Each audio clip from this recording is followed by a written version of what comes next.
एकनाथ शिंदेंच्या शिवसेनेकडून प्रसिद्धी करण्यात आलेली एक जाहिरात वादाच्या भोवऱ्यात सापडली आहे। दरम्यान या जाहिरातीवरून विरोधकांनी शिंदे गटावर जोरदार टीकास्त्र डागलाय। दरम्यान शिवसेनेकडून कोणती जाहिरात प्रसिद्ध करण्यात आली होती आणि त्यावरून का वाद रंगलाय पाहूयात। त्यावेळा जाहिराती करून भाजपात तोंडघशी पडलेली आहे, परत त्याच चुका करतात, हे फार वाईट आहे। पण त्याचा उद्देश समजून घ्या की हा जी जाहिरात आहे ते वयोवृद्धांसाठी आहे, त्यांच्यासाठी असलेली योजना संदर्भात आहे। मुख्यमंत्री एकनाथ शिंदेंच्या शिवसेनेकडून प्रसिद्ध करण्यात आलेल्या एका जाहिरातीची सध्या चांगली चर्चा सुरू आहे। राज्याच्या पावसाळी अधिवेशनात सरकारकडून ज्येष्ठ नागरिकांसाठी मोफत तीर्थदर्शन योजनेची घोषणा करण्यात आली। दरम्यान यानंतर या योजनेसंदर्भातली जाहिरात ही शिंदेंच्या शिवसेनेकडून सोशल मीडियावर प्रसिद्ध करण्यात आली। मात्र या जाहिरातीवरून आता वाद निर्माण झालाय। शिवसेनेच्या जाहिरातीवरून वाद का?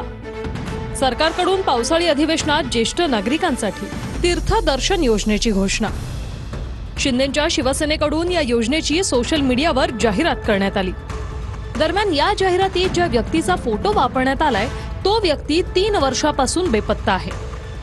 शिरूरच्या तांबे कुटुंबियांकडून जाहिरातीवरील व्यक्ती हा 3 वर्षापासून बेपत्ता असल्याचा दावा करण्यात आलाय। 3 वर्ष झाले बेपत्ता आहेत ते कोविड नंतर ते बऱ्यापैकी बाहेर जायचे पाहुण्यांच्या इकडे, 1 महिना घरी येत नसायचे। तसेच ह्याही वेळेस गेले होते ते, आम्हाला वाटलं की ते येतील पण काही आले नाही। नंतर आम्ही बरेच पाहुण्यांकडे चौकशी केली, पण चौकशी दरम्यान कोणीही पाहुणे बोलले नाही की आमच्याकडे आलात। माऊलींच्या कृपेने मला माझ्या वडिलांचा फोटो त्या जाहिरातीमध्ये दिसून आला आणि आम्हाला आश्चर्याचा धक्का बसला। मुख्यमंत्री साहेबांनी संबंधित मंत्री महोदयांनी त्यांचा शोध घेऊन मला माझ्या वडिलांचं दर्शन द्यावे ही शासनाला माझी हात जोडून विनंती। शिंदेंच्या शिवसेनेकडून प्रसिद्ध करण्यात आलेल्या जाहिरातीवरून विरोधकांकडून सरकारवर जोरदार निशाणा साधण्यात आलाय। अशा जाहिरातींमुळे सरकार अनेकदा तोंडावर पडलं आहे। तरीही अशा प्रकारच्या जाहिराती का करतात असं म्हणत अंधारेंनी सरकारवर टीका केली।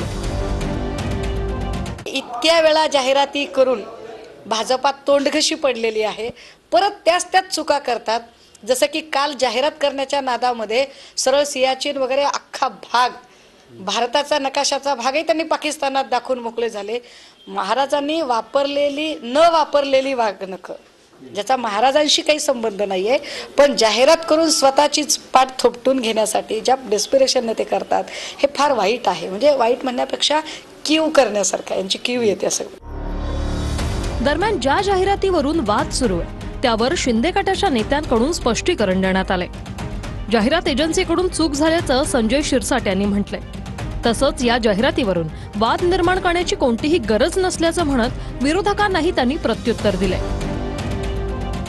जाहिरात करताना खरं तर थोडंसं भान ठेवलं पाहिजे, पण त्याचा उद्देश समजून घ्या की हा जी जाहिरात आहे ते वयोवृद्धांसाठी आहे, त्यांच्यासाठी असलेली योजना संदर्भात आहे। परंतु जे काही एजन्सी असतात, जे काही आता हे जाहिरात करतात, त्यांनी केलेली ही चूक आहे आणि म्हणून याच्यावर वादंग करण्यापेक्षा ही चूक आपण दुरुस्त करू। कुणालाही दुखवण्याचा किंवा कुणाला डिचवण्याचा हा प्रकार नव्हता, हे समजून घेतलं पाहिजे।